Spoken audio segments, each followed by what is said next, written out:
ایران کے خلاف امریکہ اور اسرائیل کی جنگ سے متعلق اقوام متحدہ کی سلامتی کونسل نے بند کمرہ اجلاس طلب کر لیا۔ غیر ملکی میڈیا کے مطابق سلامتی کونسل کا اجلاس نیو یارک کے وقت کے مطابق جمعے کی صبح 10 بجے طلب کیا گیا ہے۔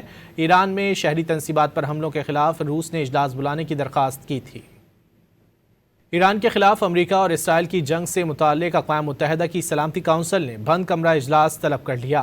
غیر ملکی میڈیا کے مطابق سلامتی کونسل کا اجلاس نیو یارک کے وقت کے مطابق جمعے کی صبح 10 بجے طلب کیا گیا ہے۔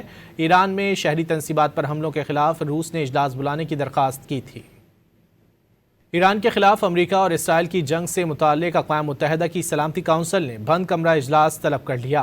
غیر ملکی میڈیا کے مطابق سلامتی کونسل کا اجلاس نیو یارک کے وقت کے مطابق جمعے کی صبح 10 بجے طلب کیا گیا ہے۔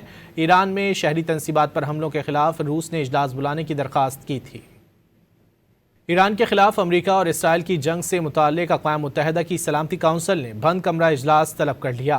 غیر ملکی میڈیا کے مطابق سلامتی کونسل کا اجلاس نیو یارک کے وقت کے مطابق جمعے کی صبح 10 بجے طلب کیا گیا ہے۔ ایران میں شہری تنصیبات پر حملوں کے خلاف روس نے اجلاس بلانے کی درخواست کی تھی۔